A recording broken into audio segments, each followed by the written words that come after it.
Bonjour, bonjour à toutes et à tous. Bienvenue à la table ronde intitulée Espace, conduites à risque et prévention.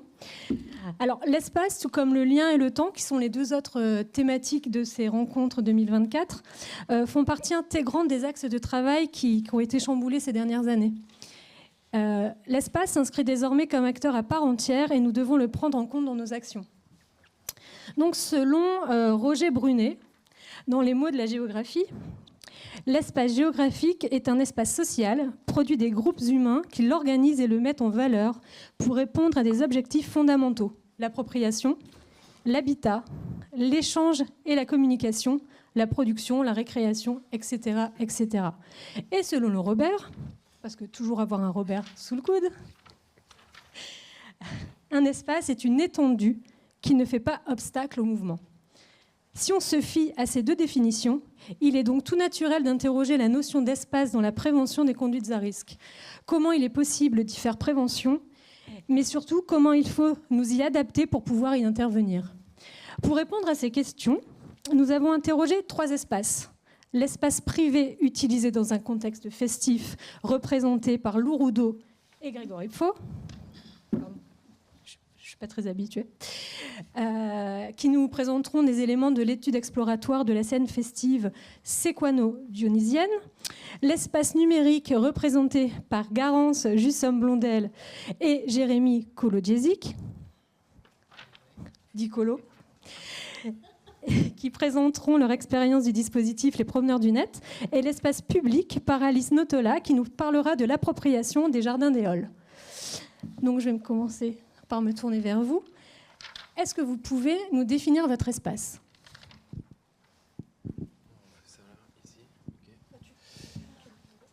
Ouais, on peut être ici aussi, ça va le faire. Ouais. Bonjour à toutes et tous, merci de l'invitation pour participer à cette journée intéressante aujourd'hui.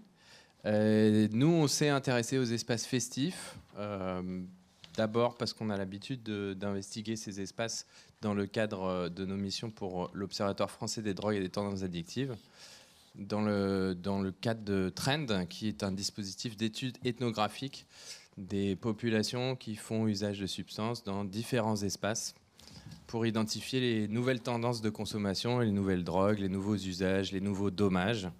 Et donc parmi les espaces qu'on a l'habitude d'investiguer, il y a les espaces festifs. Et on s'est rendu compte avec la MMPCR de Seine-Saint-Denis qu'il nous manquait en fait des données plus précises sur le territoire de la Seine-Saint-Denis. Et tout ça était un peu conjoint avec le fait que les espaces festifs en Seine-Saint-Denis étaient en évolution. Et donc on s'est dit que ça serait pertinent d'étudier ces espaces, de mieux les définir, comment ils évoluent aujourd'hui, d'observer les évolutions en termes de population, en termes d'usage de substances, en termes d'outils de consommation, en termes de représentation liées aux usages. Et donc c'est pour ça qu'on s'est lancé dans cette étude. Alors, je ne sais pas si on peut... Il y a peut-être un bip. Ça marche ou pas ? Non, ça marche pas. Ah, c'est Mariam qui fait le bip. Je fais comme ça du coup ? Ah non, si, ça marche. Bon, enfin, on a fait ça en 3 volets. Donc du coup, on a commencé l'étude juste avant le Covid et on n'avait pas prévu le Covid. Et donc du coup, on a dû être un peu arrêté par le Covid. Donc on a lancé ça à l'automne 2019 où ça battait son plein. Il y avait vraiment une richesse d'initiatives variées en termes festifs en Seine-Saint-Denis. Et on était assez rapidement arrêté, mais on s'est dit on va quand même poursuivre pour regarder ce qui se passe pendant l'épidémie. Donc on a quand même poursuivi avec un volet 2 pour voir un peu l'adaptation à la crise sanitaire. Et puis un volet 3 pour l'après-crise sanitaire, pour se dire comment ça se déroule dans le volet 3. Et on a fait en termes de méthodo donc, un mélange entre des observations directes, des entretiens qui sont listés ici, soit informels, soit formels, avec des personnes qui font usage de substances et qui font usage de substances dans les espaces festifs. Et puis on a fait des groupes focaux avec des professionnels de la réduction des risques qui interviennent dans les espaces festifs, donc qui ont un regard complémentaire aux personnes qui sont concernées. Donc on a bien évidemment toujours conscience que c'est pas des données exhaustives, mais qui nous permettent de dresser en fait des tendances de consommation, des tendances d'évolution aussi de ces espaces et usages. Et je vais laisser la parole à Lou, que je remercie de sa présence. Du coup, moi, j'ai participé du coup, j'ai fait une mission d'ethnographie pour la MMPCR. Moi, c'était le 3e volet de l'étude, donc vous avez vu qu'il était en 3 parties. Et donc, juste pour revenir rapidement sur les évolutions des espaces et comment ils sont actuellement, les espaces où on est allé en tout cas, parce qu'évidemment, on n'a pas une prétention à l'exhaustivité. Mais dans un premier temps, donc 2019, les espaces festifs sont vraiment assez diversifiés en Seine-Saint-Denis. Il y a des initiatives légales, illégales, clandestines. C'est pas encore. Il y a encore beaucoup d'espaces festifs différents. On commence à voir des mots nouveaux qui apparaissent. On commence à entendre parler de warehouse à Paris à cette période-là. Donc warehouse, c'est des espaces. C'est une légalité floue. C'est des espaces dans des hangars en fait qui sont souvent en dehors de Paris et qui en tout cas revêtent les apparences de l'underground sans forcément l'être. Pendant le Covid, toutes ces initiatives festives s'effondrent un peu, mais il y a des espèces de free parties, des soirées illégales qui continuent, mais c'est très rare, il y en a assez peu en Seine-Saint-Denis, c'est plutôt sur Vincennes. Et il y a des soirées dites private qui se font donc dans des appartements, des soirées avec parfois 20, 30, mais ça peut être 80 personnes dans des appartements, avec une consommation de drogue qui est très importante, puisqu'il y a moins cette injonction à la discipline personnelle que peut avoir un club, par exemple. Actuellement, la Seine-Saint-Denis, depuis la fin du Covid et la reprise des initiatives festives, c'est un espace festif qui est en voie d'institutionnalisation, puisqu'on voit de moins en moins de soirées illégales ou alternatives dans des squats, par exemple, mais de plus en plus de soirées dans des clubs. Bien que l'underground soit toujours beaucoup mobilisé comme notion, c'est une notion qui est plus marketing aujourd'hui, mais qui fait partie vraiment de l'ADN un peu esthétique et atmosphérique de ces soirées. Donc avec une consommation de drogue qui est principalement organisée autour des stimulants, et donc on va en parler un peu plus en détail après, mais une prépondérance des stimulants à bas prix comme la 3-MMC,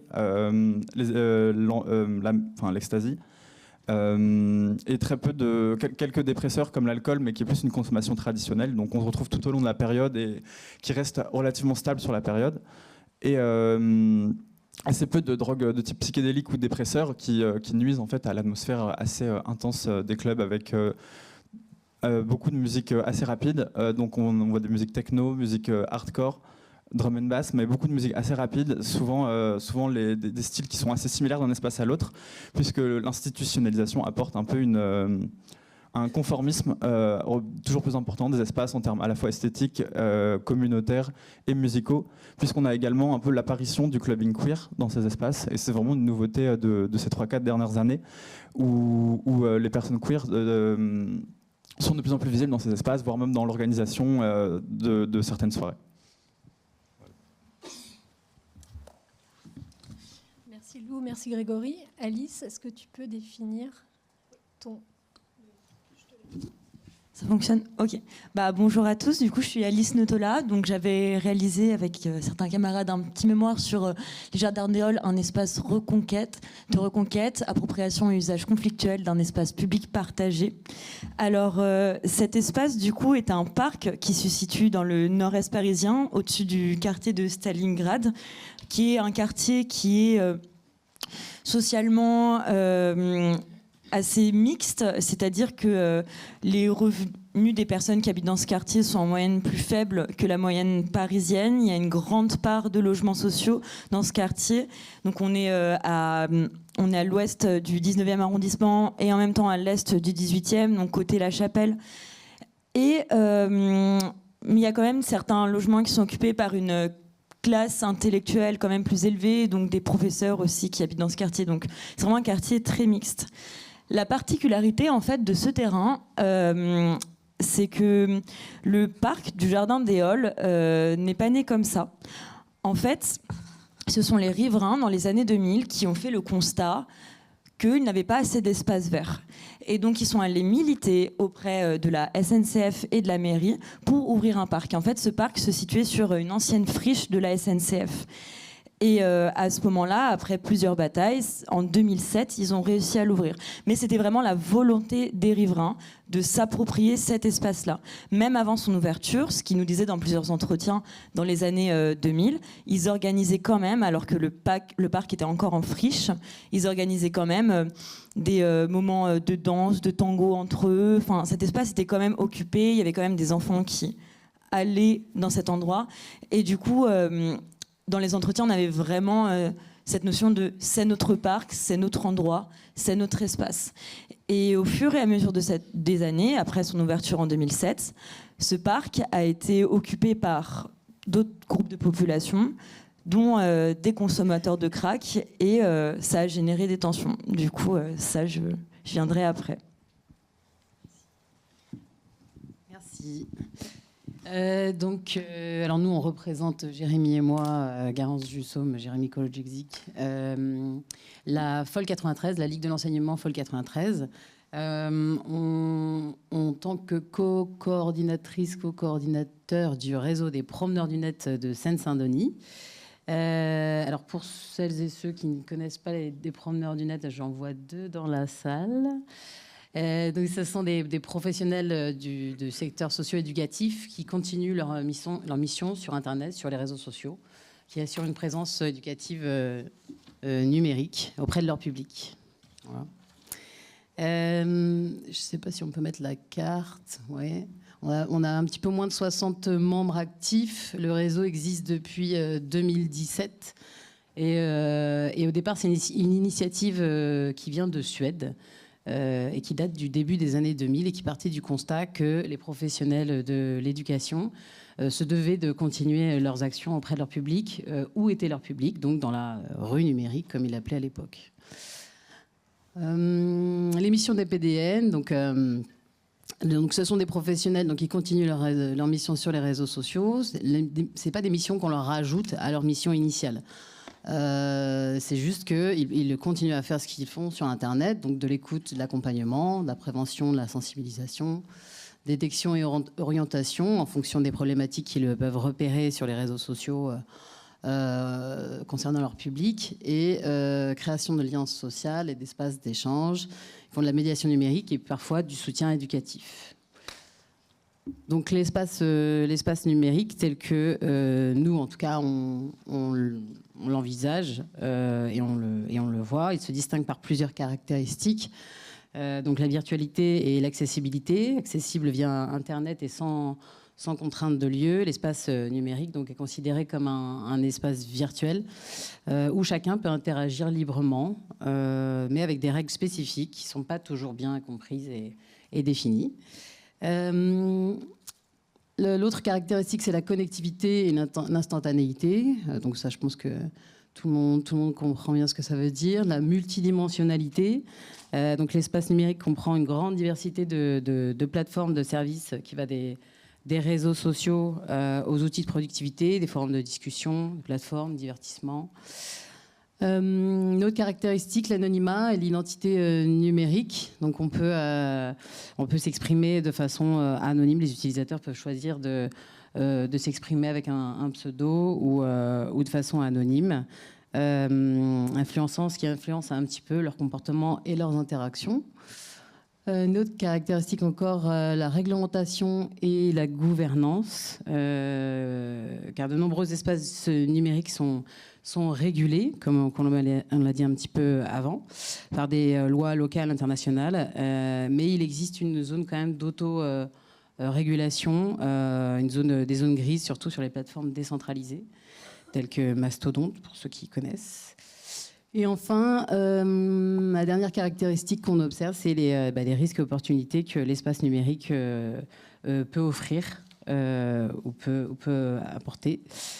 Et voilà, donc pour nous, l'espace numérique, c'est un espace social, culturel essentiel qui modèle les interactions humaines, qui influence les comportements et façonne de nouvelles formes de relations personnelles et professionnelles.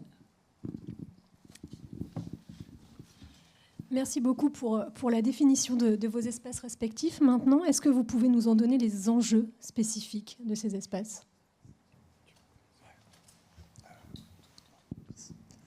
Du coup, alors pour nous, les enjeux, ils sont assez. Il y a beaucoup de choses qui sont un peu entremêlées.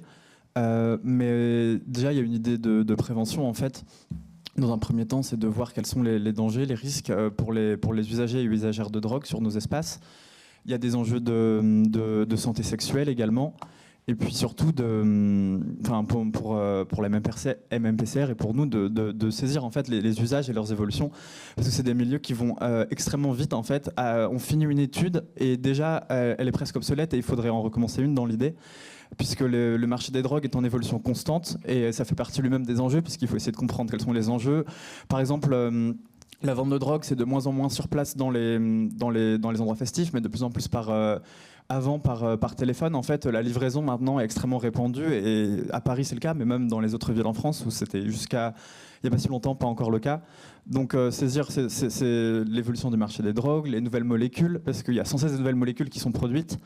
Et donc, il faut voir leurs interactions avec des anciennes molécules ou elles-mêmes utilisées avec des médicaments. Donc, les enjeux de santé sont un peu au centre de ces questions.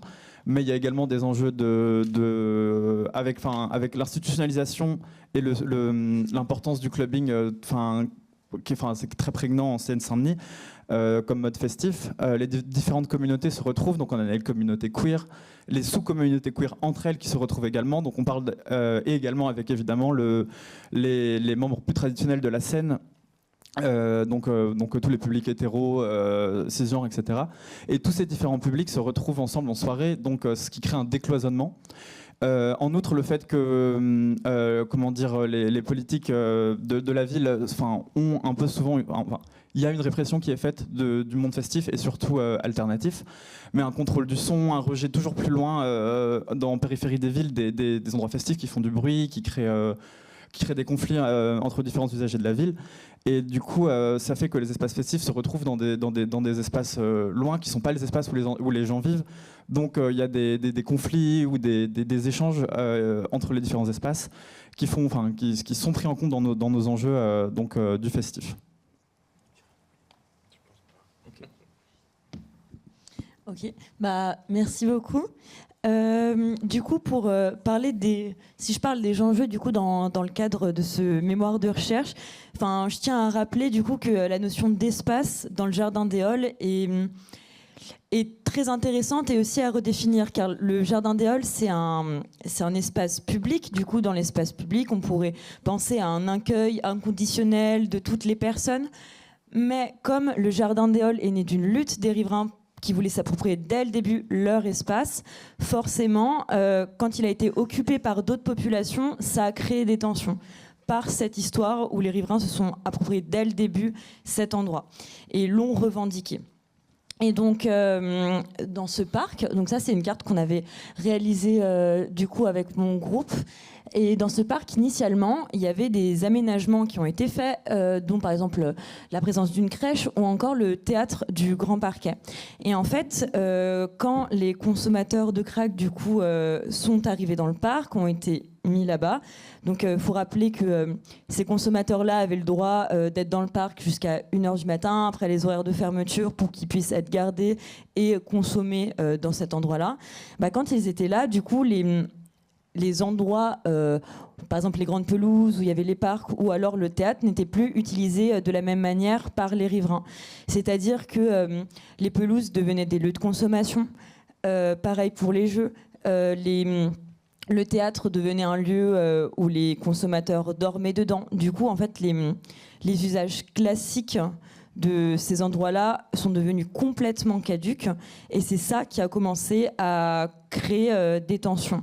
Et donc il y a une réorganisation de l'espace qui s'est fait aux dépens des riverains, et du coup la constitution de ce qu'on pourrait appeler une scène ouverte de consommation. Et du coup ça a tendu les riverains parce que la consommation de drogue c'est quelque chose qui est souvent caché. Et là, c'était rendu visible à leurs yeux. Du coup, il y a certains riverains dans les entretiens qui nous ont dit qu'ils étaient assez mal à l'aise parce qu'il y avait une forme de visibilisation de la souffrance où ils pouvaient assister à des scènes qu'ils qualifiaient de violentes parce que une personne qui qualifiée comme migrante, par exemple, s'est fait poignarder devant eux. Voilà, une autre personne qui se pique avec une seringue. Donc, on était face à des épisodes qui décrivaient comme très violents. Et du coup, dans cet espace-là, il y avait des riverains qui qualifiaient en fait les consommateurs de toxicos et d'autres qui les considéraient à juste titre comme des consommateurs de drogue. Et en fait, ces personnes-là, qui avaient moins un regard dur sur les consommateurs de drogue, c'était les riverains qui étaient présents dans le quartier depuis très longtemps, depuis les années 90, parce qu'il faut aussi replacer le parc dans un espace, dans un quartier où la consommation de drogue depuis les années 90 et la vente de drogue aussi est assez présente. Et donc ces personnes-là, plus habituées, avaient un regard moins violent sur les consommateurs. Du coup, c'était assez intéressant. Et du coup, face à ça, pas mal de riverains se sont dit qu'ils se sentaient un peu seuls face à l'inaction des pouvoirs publics. Et donc, ils ont commencé à revendiquer leurs droits et pour reprendre leur espace à travers des manifestations tous les mercredis. Ils descendaient dans le parc. Après, il y a eu énormément de comptes Twitter, Stop, Crack et All, qui ont été créés avec des vidéos qui ont été prises, etc.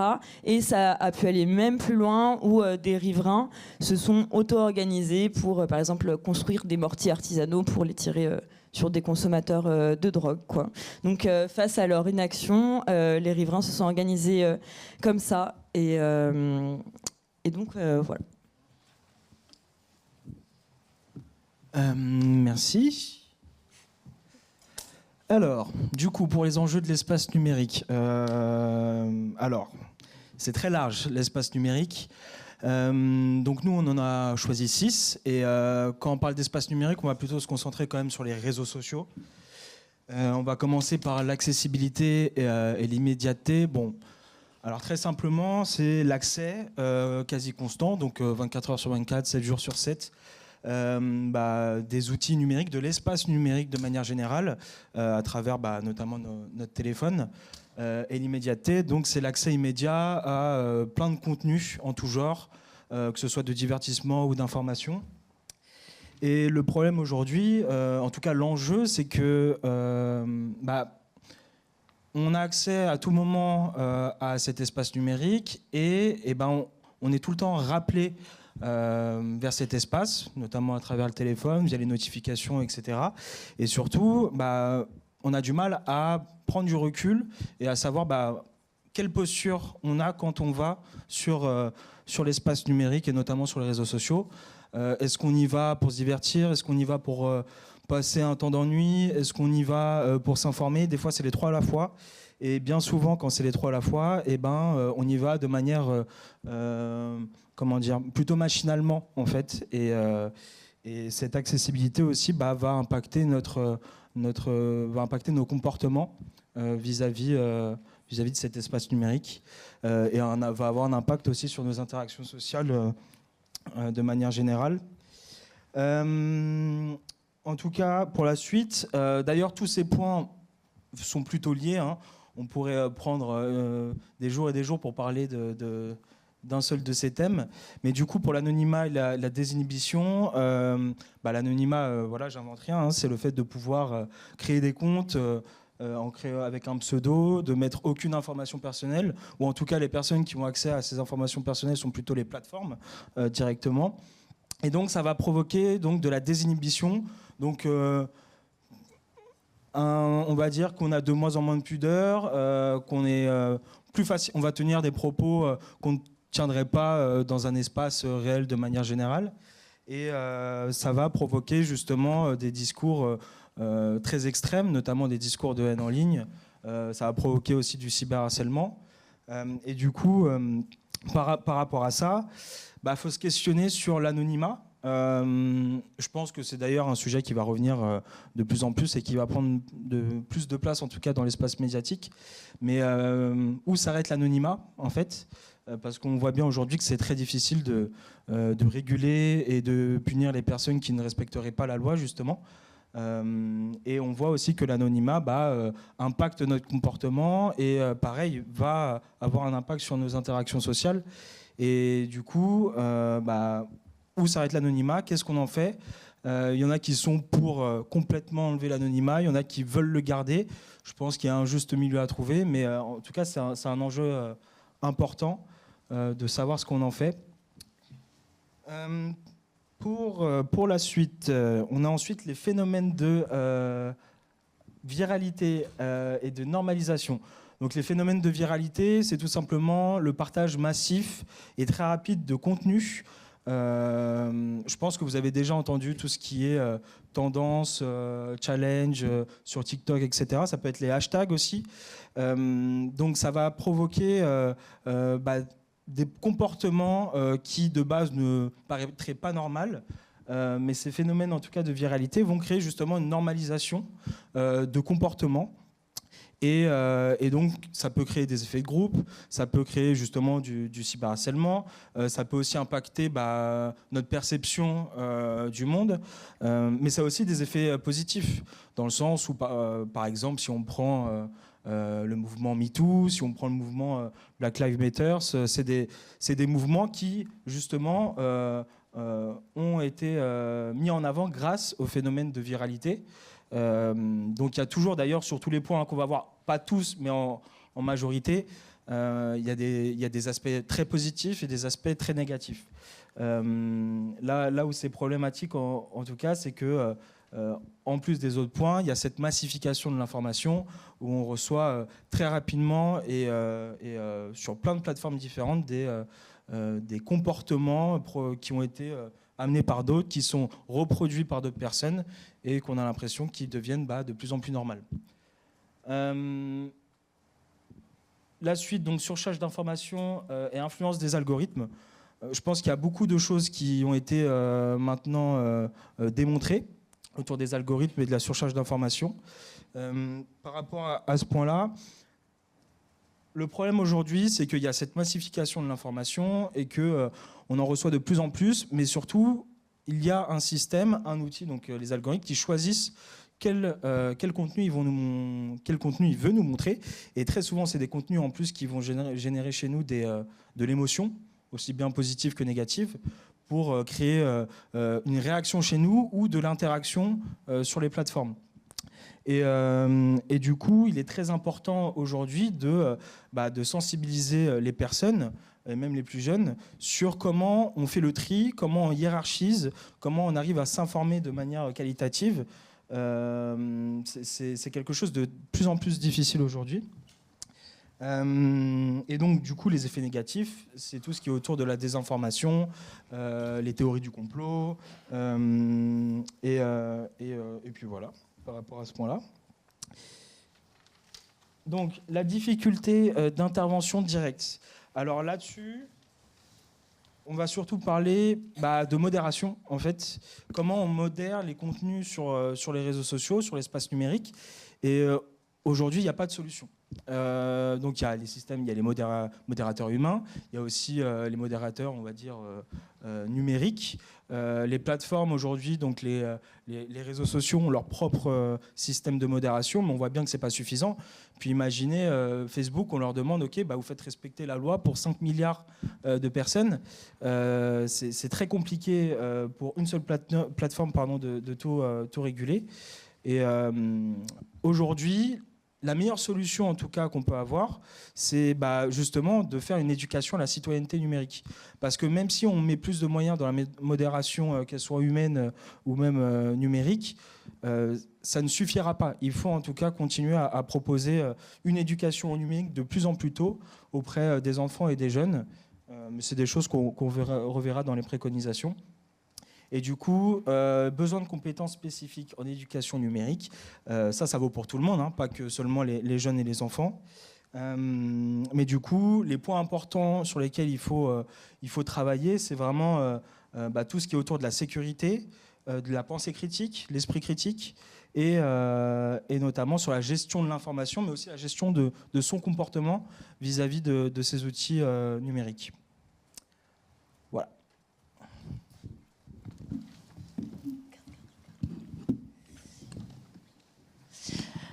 Merci beaucoup à tous les trois, parce que tu n'as pas parlé. Merci beaucoup à tous les trois.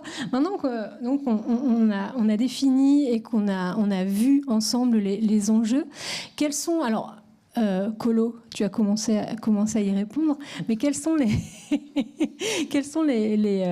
réponses apportées, enfin quelles sont les actions, les réponses, et puis les préconisations, si bon, on peut d'ores et déjà en faire.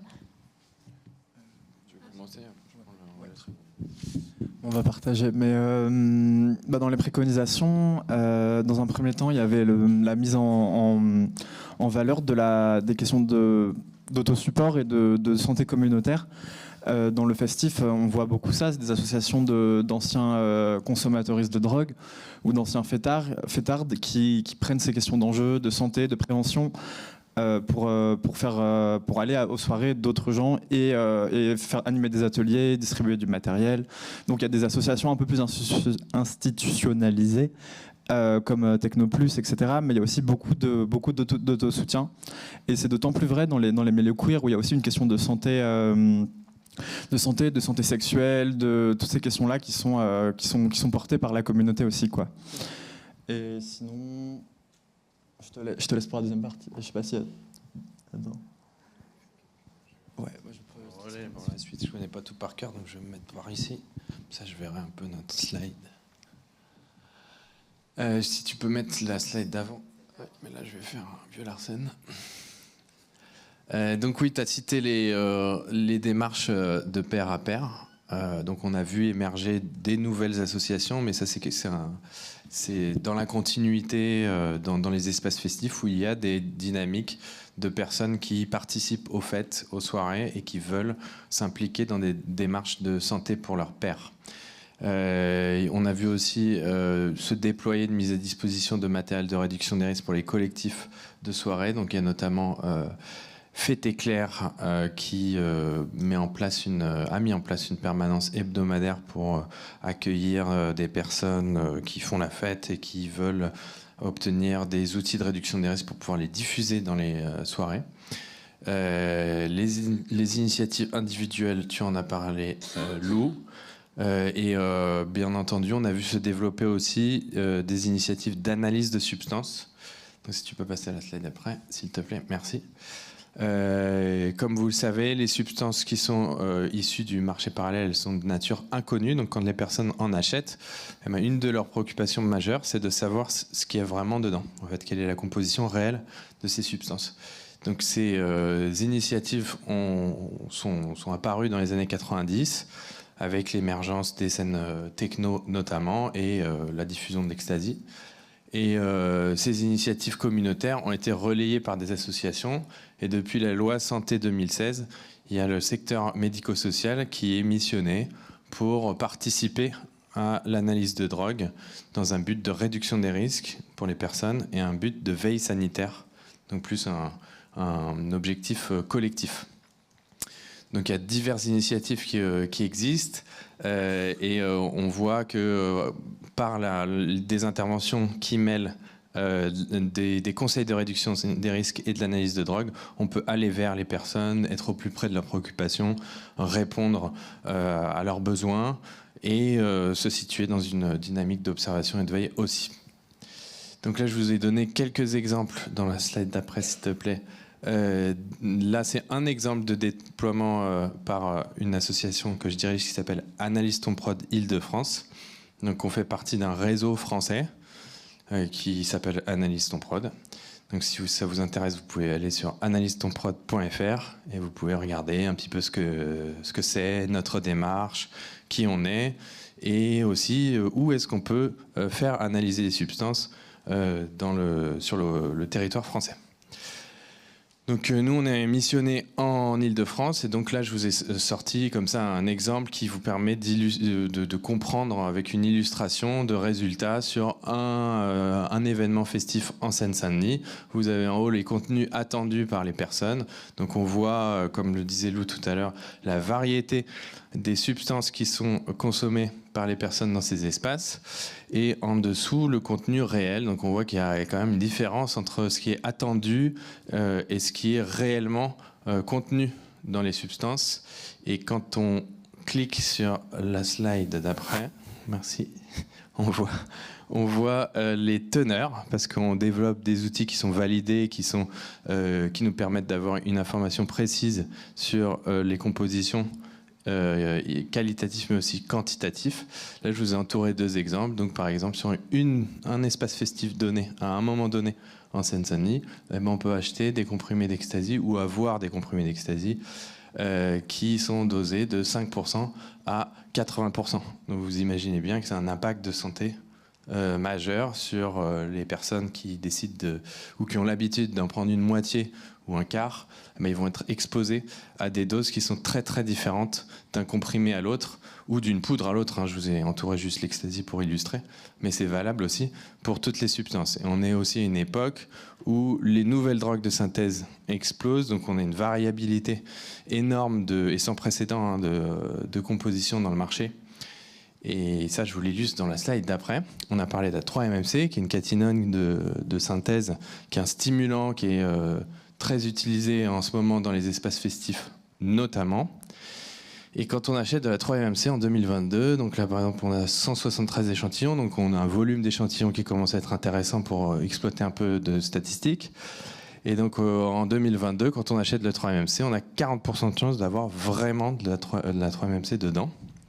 Donc les autres substances, je vous ai listées sur la droite.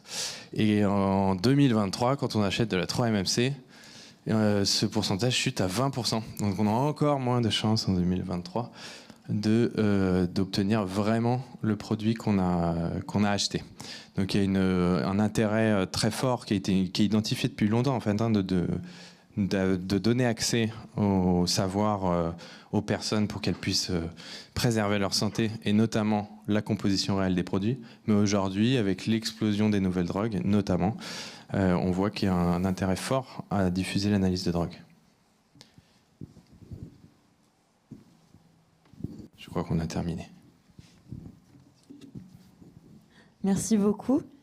Alors, concernant les actions et les réponses proposées, du coup, dans le cadre de ce mémoire, on va pas, c'est pas tellement de la prévention qui a été étudiée, mais on a plutôt décidé de regarder du côté des pouvoirs publics, en fait, quelles réponses les pouvoirs publics ont proposées, du coup, à ces riverains et à cette situation, du coup, et dans le parc. Et donc, c'est qu'à partir de 2020 où, du coup, les élus du 18e arrondissement nous ont dit qu'ils voulaient initier une dynamique de reconquête pour faire disparaître les pratiques qu'ils considéraient comme illégitimes dans le parc.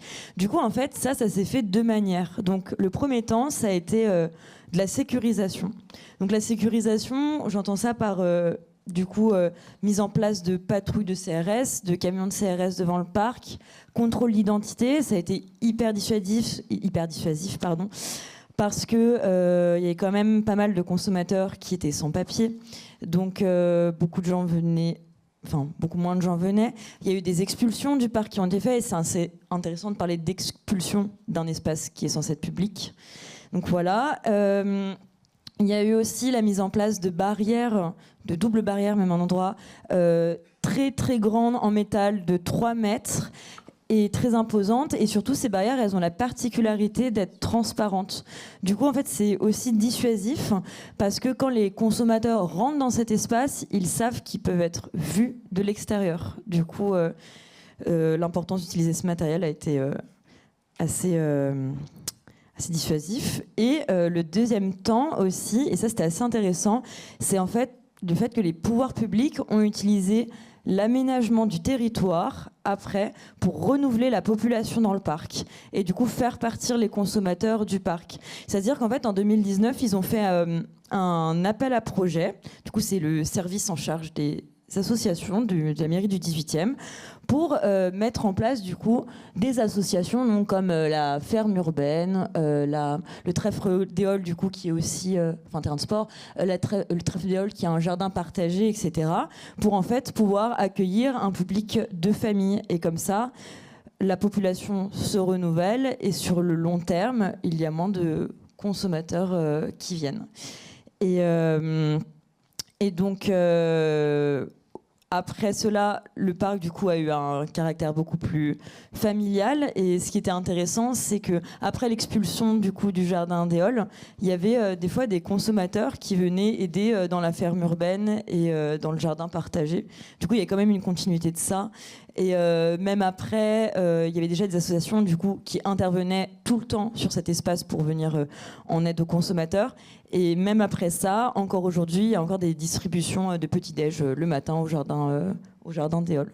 Du coup, voilà, c'était assez intéressant parce que on connaît un peu plus l'aménagement anti-sans domicile fixe qui existe, mais là, en fait, l'aménagement a été pensé vraiment pour renouveler la population et du coup sur le plus long terme et pas seulement comme une fin en soi, du coup, dans cet endroit-là. Merci.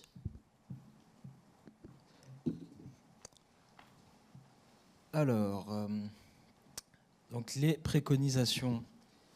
On va commencer par le plus logique, j'ai envie de dire, et c'est ce qu'on fait nous d'ailleurs avec à la coordination donc, des promeneurs du net, c'est de proposer des formations. Une des préconisations du coup, c'est renforcer la formation auprès de tous les acteurs et actrices de l'éducation.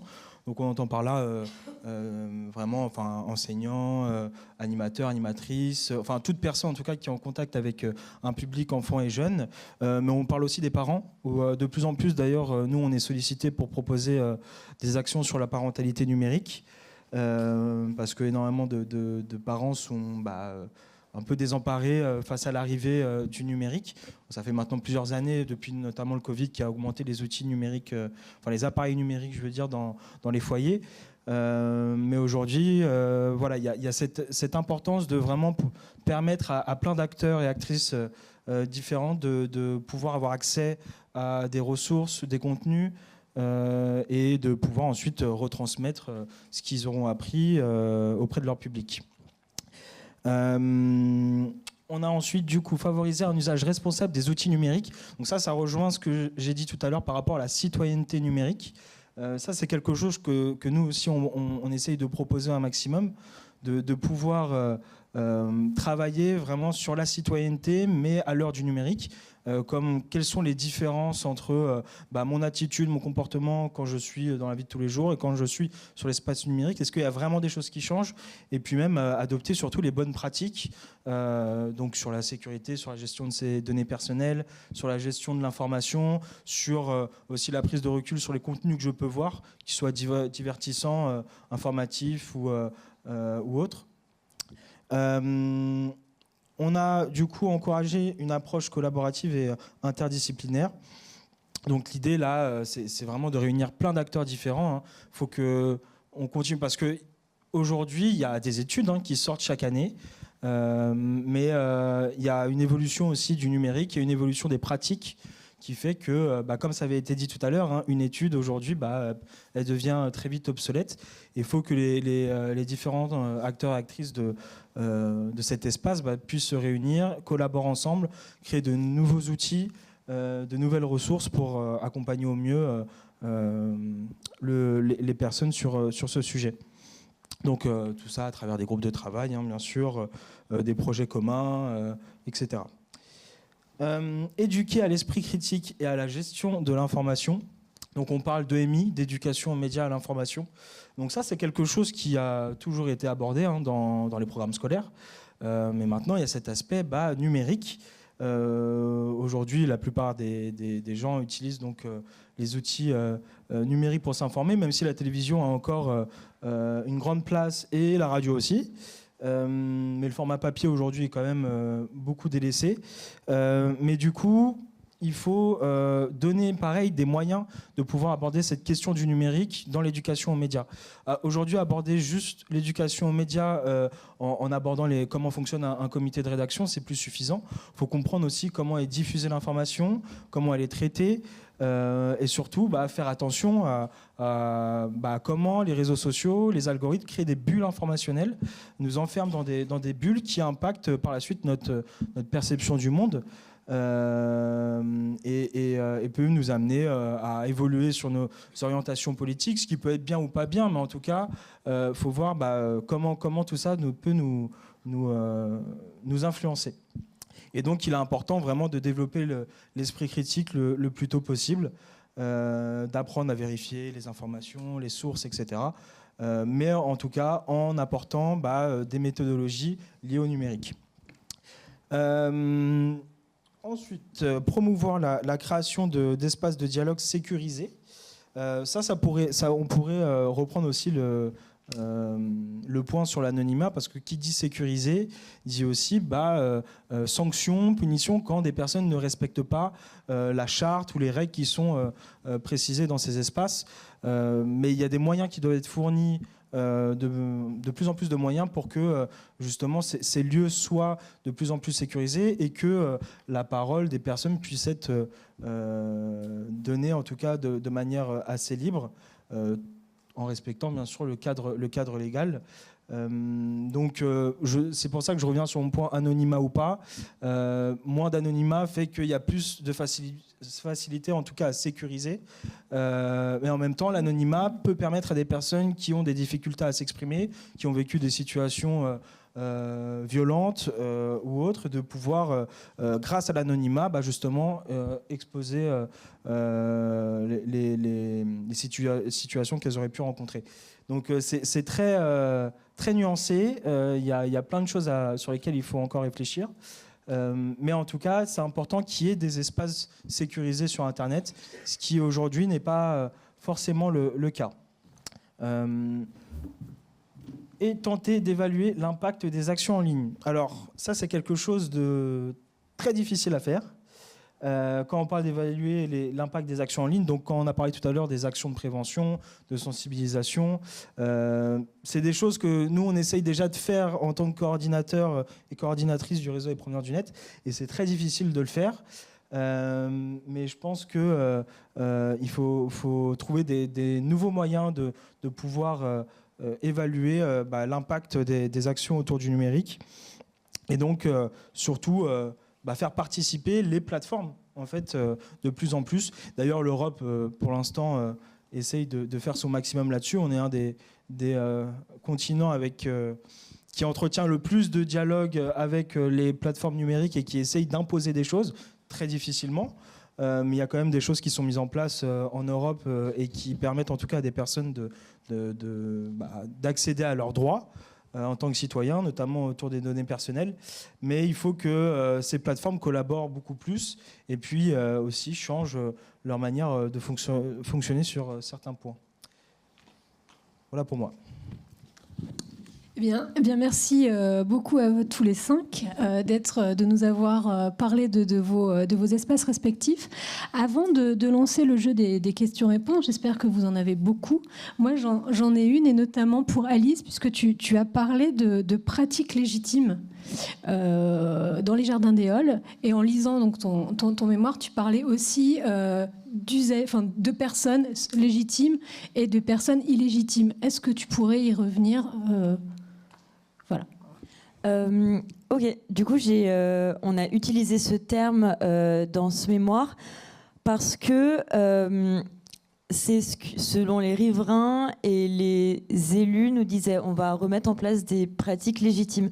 Donc on s'est dit s'il y a des pratiques légitimes, c'est-à-dire que les autres pratiques, donc celle des consommateurs, est illégitime. Et du coup, on est même allé plus loin en se disant ça veut dire qu'on peut utiliser un espace, mais ça veut dire qu'il y a aussi des mésusages d'un espace. Et légitime dans le sens où illégitime dans le sens où ces personnes-là, du coup, excluent les riverains de cet endroit-là. Et c'est ce phénomène d'exclusion qui rend une pratique illégitime pour une autre. C'est dans ce sens-là. Et toi, Lou, est-ce que tu pourrais parler, est-ce que tu as constaté de choses légitimes, illégitimes sur ton espace ? Bien sûr, mais en fait, ça se fait à de multiples dimensions, parce que déjà, le fait de faire la fête toute la nuit et de consommer de la drogue, c'est vu comme illégitime par beaucoup surtout des personnes qui sont extérieures à ce milieu-là. Mais là où l'analyse devient vraiment intéressante, c'est dans ce que les différents consommateurs, consommatrices considèrent comme légitime ou illégitime. Il y a certaines soirées, certains organisateurs qui vont considérer que consommer du GHB est une pratique illégitime puisque ça peut créer des dangers, des problèmes, des agressions, etc. Et d'autres consommateuristes qui vont estimer que c'est légitime au titre du fait que que n'importe quelle drogue peut être légitime si on le prend d'un point de vue non moralisateur. Et donc on s'est effectivement attaché beaucoup à essayer de montrer ces différents jeux un peu de balancier entre légitime et légitime, parce que en fait, en partant de ce constat très concret qu'une pratique est vue par légitime par une telle personne ou une autre, on peut arriver en fait à retracer des frontières entre les différents espaces, entre les différents utilisateurs, et donc à commencer en fait à cartographier ces espaces difficiles à cartographier dans l'absolu.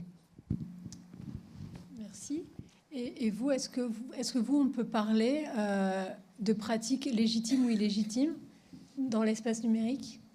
Justement, j'étais en train de réfléchir, mais je ne sais pas si on peut parler de ça, justement. En tout cas, je n'ai pas de réponse là à apporter. Ouais, légal, illégal plutôt. Et puis l'espace numérique, là, on l'a abordé sous le prisme des réseaux sociaux, mais c'est quelque chose de très large. Donc il y a l'accès au forum, mais il y a aussi tout ce qui est autour des jeux vidéo.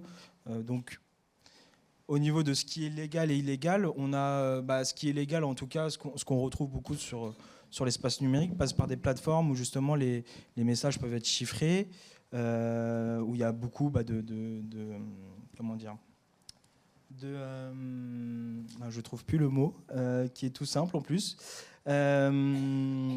En tout cas, il y a beaucoup de ventes de drogue, etc., ou même des réseaux de prostitution, de pédocriminalité sur l'espace numérique, et c'est des choses qui sont très difficiles à réguler aujourd'hui. Et il y a aussi tout ce qui est lié aux données personnelles. Et après, sur les pratiques légales, illégales, en fait, l'espace numérique est une continuité, normalement, devrait être une continuité de ce qui est présent dans l'espace public en soi. C'est vraiment ce point-là qu'il faut remettre, qu'il faut travailler, en tout cas. Et aujourd'hui, le problème aussi, c'est que c'est très difficile de faire la différence entre vie publique, vie privée, avec l'arrivée des réseaux sociaux. C'est d'ailleurs une phrase qui a été dite par Zuckerberg, que la vie privée n'est plus une norme sociale aujourd'hui. Et ça donne à réfléchir justement sur ce point-là. Je ne sais pas si j'ai répondu à la question, mais en tout cas, je n'ai pas grand-chose d'autre à dire sur ce point-là. Bien, merci à tous les trois. Maintenant, je me tourne vers vous. Est-ce que vous avez des questions? Oui.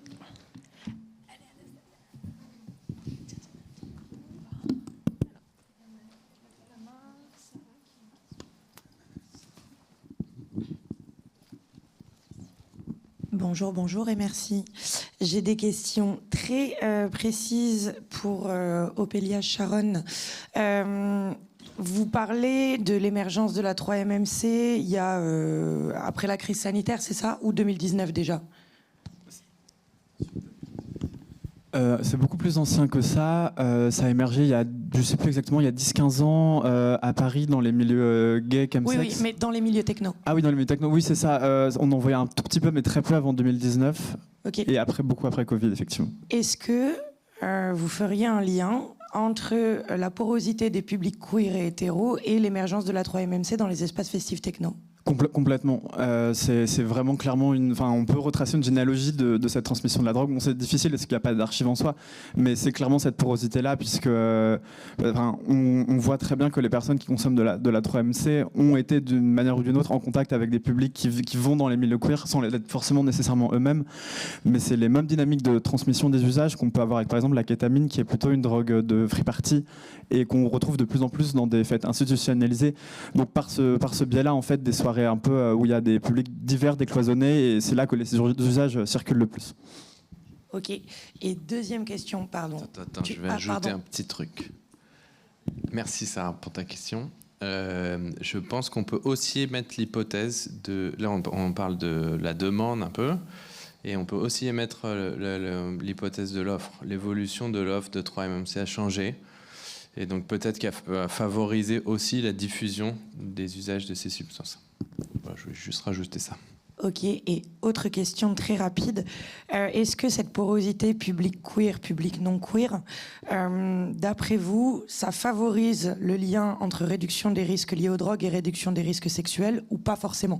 Parce qu'on sait que la RDR sexuelle, elle est plus présente dans les assos LGBTQIA+, par exemple.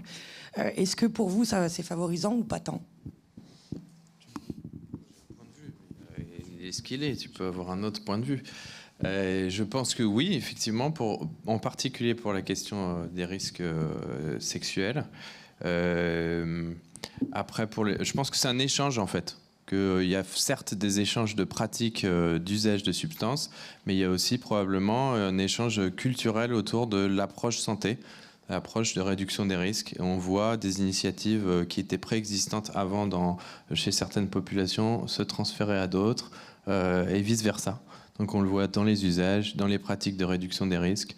Donc on a vu aussi donc des dynamiques positives de santé à ces mélanges culturels, je trouve. Juste pour compléter, c'est vrai que tous ces nouveaux usages, dans un premier temps, ils créent beaucoup de risques en fait. Par exemple, le GHB, quand ça a commencé à vraiment se populariser, il y a eu beaucoup de cas d'accidents, il y a eu des morts, il me semble même. Et au bout d'un moment, les communautés se prennent en main, entre guillemets, faut que ces drogues se stabilisent. Et on voit que les accidents liés à des molécules spécifiques diminuent. Donc il y a toujours un premier temps dans les échanges un peu d'incompréhension où les produits sont mésusés. Et puis effectivement, ensuite, il y a ces échanges qui se produisent.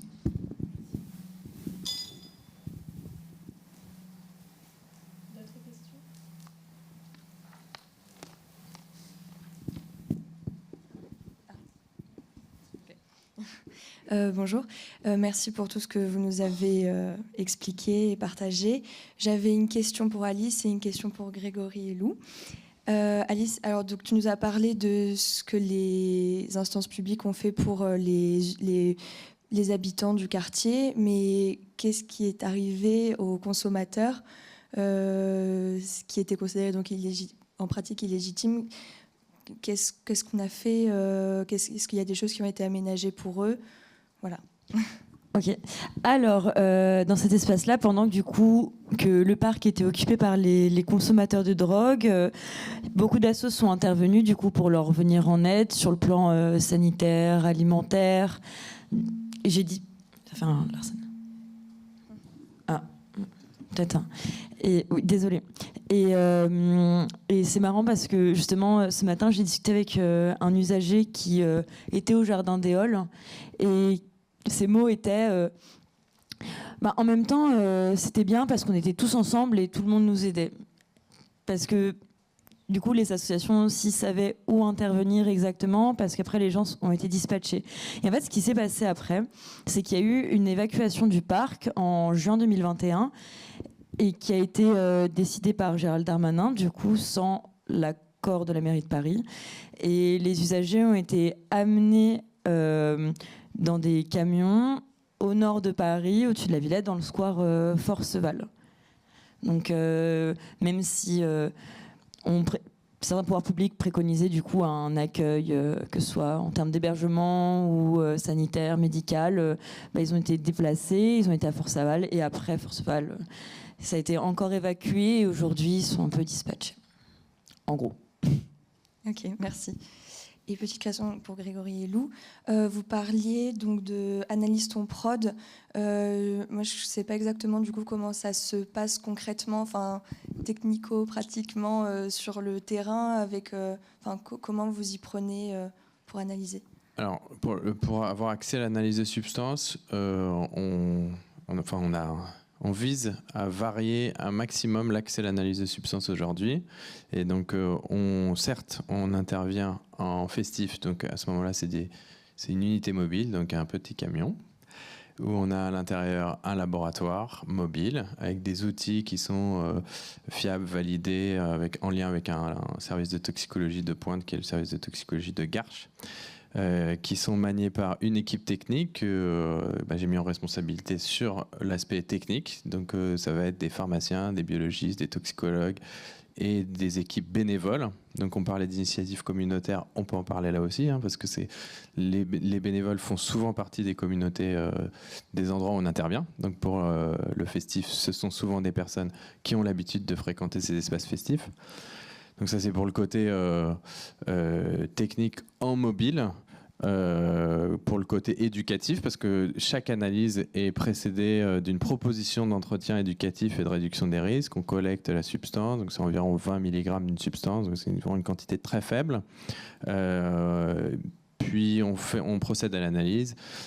Notre temps de run, il est de 20 minutes, donc en à peu près 20 minutes, on a une connaissance exacte de la composition en produits pharmacologiquement actifs. On sait détecter les substances à partir de 0,8%. Donc on ne passe pas à côté de substances qui sont potentiellement dangereuses avec un fort pouvoir d'action comme les fentanyloïdes notamment, ou d'autres drogues de synthèse, ou des benzodiazépines, etc., qui peuvent être présents aussi dans les drogues.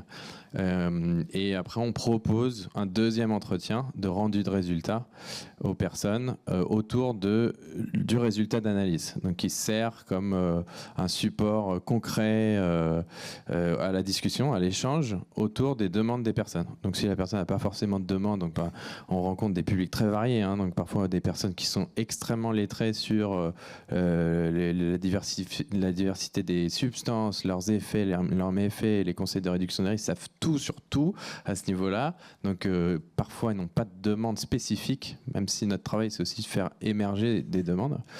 Et puis parfois, on a des personnes qui n'ont jamais eu accès à l'analyse de substances, qui n'ont jamais eu accès à une connaissance liée aux substances, qui savent juste que c'est une drogue, parfois qu'ils l'ont trouvée par terre, parfois qu'on leur a dit bah, tiens, c'est un comprimé, c'est bien, tu vas te marrer.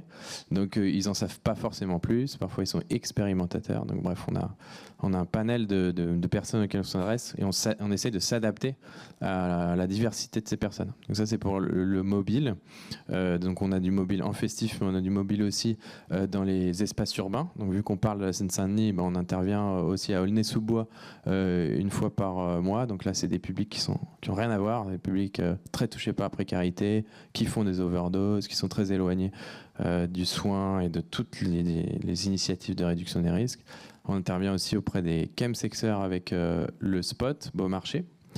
Et puis on a des antennes à Paris, donc à République, et à Colombes, dans le carré de Sida Parole, où les personnes peuvent venir toute la semaine. Donc n'importe quand, aux heures d'ouverture, ils peuvent venir déposer une substance et puis faire le même process que je viens d'expliquer. Et on a un réseau de collecte. Donc on a une quarantaine de points de collecte en Île-de-France où des personnes qui font usage de substances peuvent aller à ces points de collecte, procéder à des entretiens et les substances nous sont envoyées au laboratoire. Et on a un logiciel, c'est l'envers du décor du site analysetonprod.fr. Quand on fait partie du réseau, on peut se connecter sur une base de données qui est sécurisé, qui est anonyme, etc. J'ai oublié de le dire, mais c'est une évidence pour nous, désolé, c'est un service anonyme et gratuit, évidemment. Donc les intervenants peuvent se connecter et donner le résultat de la substance à la personne. Donc on a des délais de 24-48 heures maximum, plus délai de la poste, quoi. J'espère avoir été complet. C'est parfait, merci.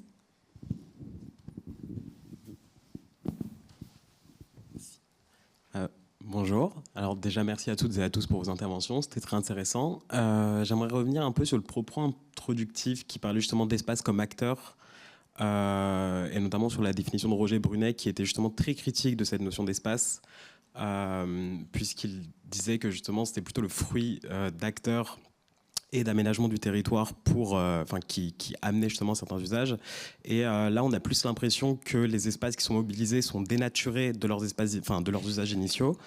Et moi, ce que je me demandais, c'est est-ce qu'il y a des espaces qui ont justement une agentivité propre, c'est-à-dire une force active, notamment dans leur aménagement, notamment comme le spot le spot où Anaïs ta prod qui justement sont des espaces dédiés, mais dans les lieux festifs ou dans d'autres lieux comme ça. Voilà.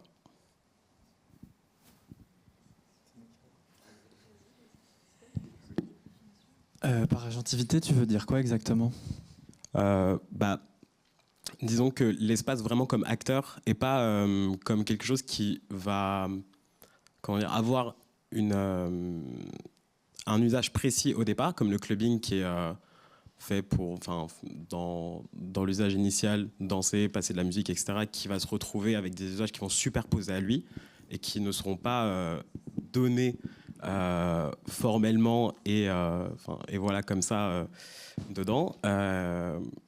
Est-ce que l'espace va avoir une force active dans ce sens-là? C'est intéressant parce que c'est vrai qu'il y a un conflit d'usage, spécifiquement dans les lieux de clubbing institutionnalisés, du coup, mais il y a un peu un conflit d'usage entre les personnes qui font la fête, qui veulent consommer de la drogue, et toute la partie organisation, donc les vigiles, etc., qui sont plutôt, et même dans l'absolu, les pouvoirs publics, quoi, qui sont plutôt contre la consommation de drogue. Et en fait, c'est un peu à ça que servent nos métiers, en fait, c'est à essayer de créer une communication sur ces questions-là entre les deux types d'acteurs, de dire il y aura une consommation de drogue, que vous le vouliez ou non. Maintenant, je comprends que vous n'ayez pas envie d'overdose dans vos clubs non plus. Et du coup, on est vraiment quasiment en fait, dans des rapports de médiation où on vient dire voilà ce que pensent et veulent les usagers au pouvoir public ou aux organisateurs de clubs, par exemple. Et à l'inverse, également essayer de militer pour une diminution. Je parle vraiment de mon sujet là, pas des autres, hein, mais de lutter un peu contre la répression qui est en fait effectivement une opposition directe à cette volonté d'inventivité de la part des acteurs du terrain et des espaces.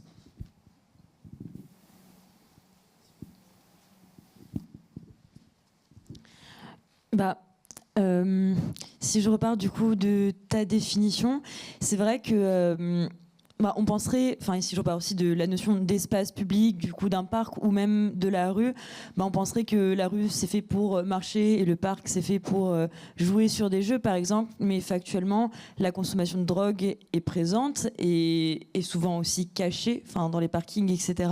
Et donc, comme l'a très bien dit Lou, c'est de notre rôle aussi de faire de la médiation et d'intervenir à travers aussi des maraudes pour essayer d'aider ces personnes-là et aussi de montrer au pouvoir public que c'est pas forcément illégitime aussi pour eux d'être là, car en fait cet espace, si pour nous c'est un lieu de passage, pour ces gens-là c'est aussi un lieu de vie et en fait du coup il faut juste changer, je pense, de cadran, parce que du coup on considérera que c'est légitime parce que on a telle pratique, mais pour eux non en fait, parce que c'est là qu'ils dorment, c'est là qui on n'est juste pas sur le même rapport du tout. Donc c'est important de rappeler aussi que notre usage de l'espace en tant que personne intégrée dans la société n'est pas le même pour tous en fait. Du coup voilà.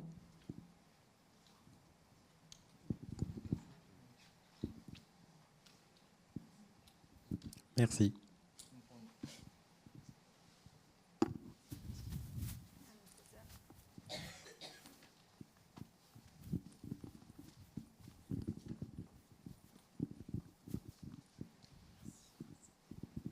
Bonjour. Moi, j'avais une question un peu basique sur la question plus générale de la réduction des risques. Je ne sais pas si c'est un débat, j'imagine que ça doit être un débat interne. Je ne sais pas s'il est has-been ou pas, mais qu'est-ce que vous répondriez vis-à-vis de la question de, on pourrait dire, par exemple, par rapport aux politiques de réduction des risques, pourquoi on ne laisse pas la liberté aux gens de se faire du mal, en gros, de la liberté de l'autodétermination à tester ses propres limites et à les éprouver à l'échelle personnelle, sans forcément qu'il y ait une intervention politique. Voilà. En fait, déjà les gens ne se font pas nécessairement du mal. C'est déjà une vision morale, mais en fait, s'il n'y avait pas de répression, il n'y aurait pas vraiment cette question parce que les gens se débrouilleraient. Mais dans la mesure où il y a une répression et que c'est des usages qui sont cachés, qui sont invisibles et qui sont honteux, on parlait de toxicophobie, c'est vu comme mal de consommer de la drogue. Et par exemple, sur mon terrain, c'était difficile de parler de drogue avec les gens au début quand j'ai commencé cette étude parce que je voulais juste une conversation sur pourquoi tu prends de la drogue, est-ce que tu aimes bien, comment tu prends. Et les gens revenaient systématiquement à l'horreur de consommer de la drogue, à la souffrance de leur vie. Et c'était impossible d'avoir une conversation qui soit pas chargée de morale, en fait, à cause de cette question de répression. Du coup, j'ai dû passer un peu, arrêter de me présenter comme quelqu'un qui travaille sur la santé. Et donc vraiment juste sur les usages, mais comme il y a cette répression, on est obligé de proposer de la réduction des risques parce que les gens ne sont pas informés. Enfin, si vous êtes un peu informé en base de réduction des risques, vous entendrez les gens dire des choses sur la drogue qui sont complètement lunaires, même chez des consommateurs chevronnés. Et du coup, tant qu'il y aura cette espèce de chape de honte, ce sera nécessaire d'avoir, d'offrir un support, ne serait-ce qu'informatif en fait. Et par ailleurs, dans les espaces où, comme tu disais, s'il y a un débat interne, donc parmi les associations qui interviennent dans un but de réduction des risques, je n'ai pas l'impression qu'il y ait ce débat en fait. Que s'il y a des débats, c'est plutôt comment intervenir, où intervenir, avec qui intervenir, la place de l'autosupport, etc. Comment on se positionne par rapport à la loi, tout ça. Comment avoir une posture non jugeante qui accepte les personnes comme elles sont et comme elles veulent être. Et on vise à leur laisser le choix en fait. Parce qu'aujourd'hui, s'il n'y a pas d'intervention de réduction des risques, elles n'ont pas le choix en fait. Donc il y a peut-être des personnes qui veulent faire usage de substances dans des endroits, mais qui veulent réduire les risques. Donc on se pose plutôt la question de comment on peut faire pour leur permettre une liberté d'accès à des programmes de santé pour les personnes qui veulent prendre le choix de préserver leur santé, simplement.